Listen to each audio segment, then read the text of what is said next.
Hey, what's up you guys, it's Yubifier, and yes, I know this video is way over long due, but you know what, maybe some of you guys out there still need help on building Yubifier. There's a couple of reasons why I couldn't make this video earlier, but you know what, I'm not gonna make any excuses. Let's just get right into the video. There she is, the beautiful Yubifier with the tats. I feel like this is the first character who ever has a tat, so that is pretty fucking sick. So one of my favorite character designs ever in Genshin Impact is definitely going to be this girl.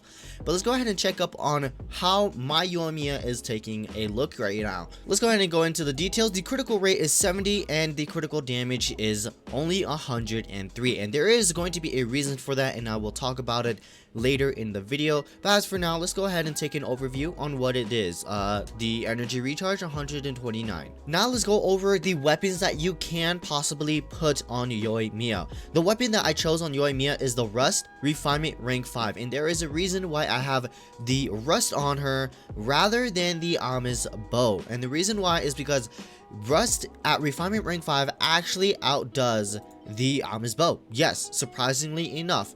So if you have this at Refinement rank 5 and you have an Ami's bow, you definitely should go for the Rust instead. Now, what are the possible ones that can go on Yubifier? Well, obviously the Rust is a very good choice for a free-to-play.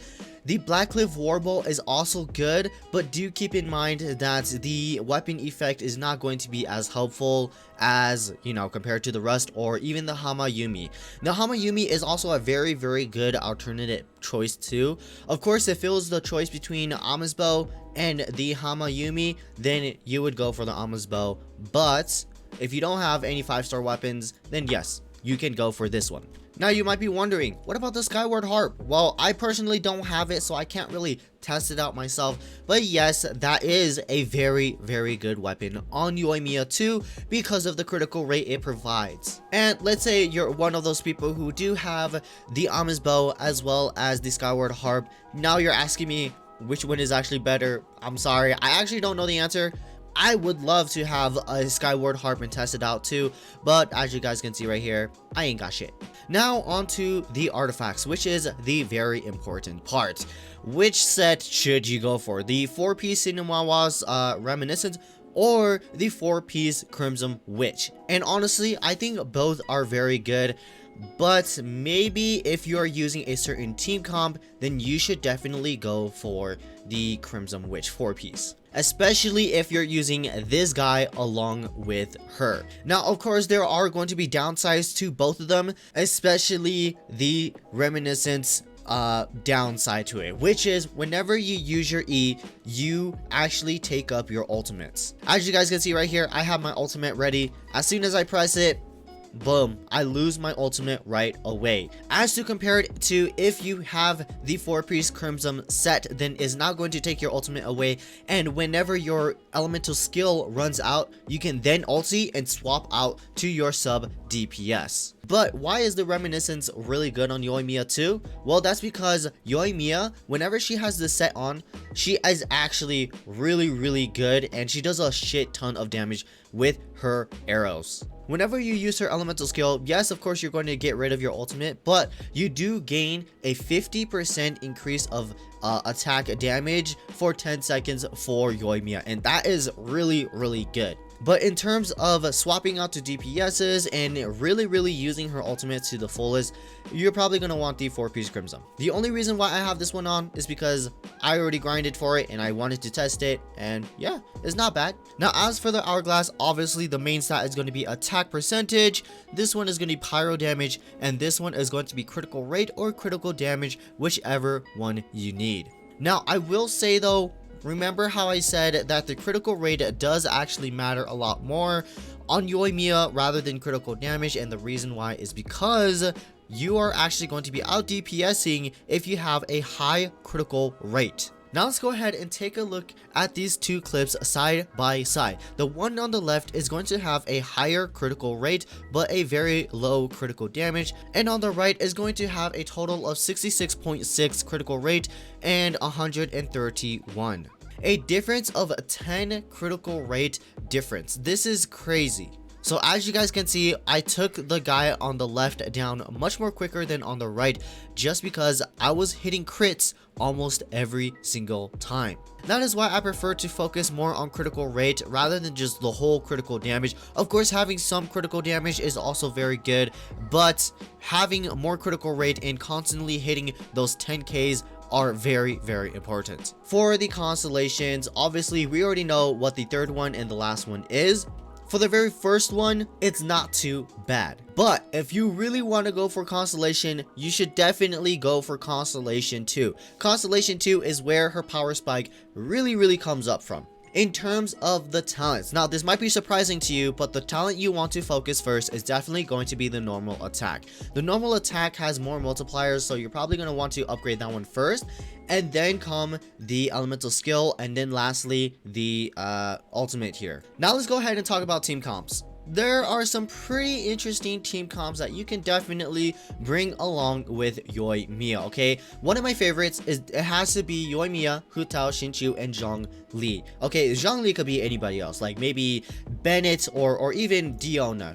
This could be a possible team. But the reason why I really like this team is because of the switch between Yoimiya, Hu Tao, and Xinqiu.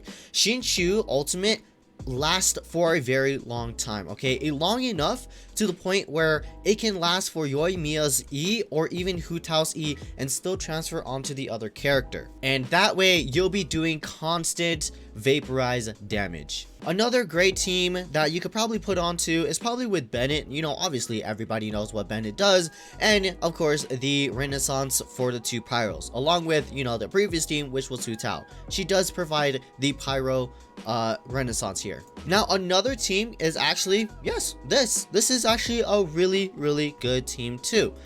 Once again, Zhongli could be fucking Diona, or even a healer like Jean, Sayu, literally anybody, but these three are the main choices here. And hey, if you have Fischl built up, she is actually really good along with Yoimiya too, as long as Oz is, you know, shooting the right person or the same person as well. Now, if you remember correctly, when we first got into Inazuma and started fighting these samurai guys, everybody was shocked at how, you know, tanky these dudes were. But because of Yoimiya, it literally makes them feel like all of the units are back in Mondstadt. You know how easy monsters are in Mondstadt and in Liyue, but with Yoimiya, she's able to make them feel like they're just simple mobs now.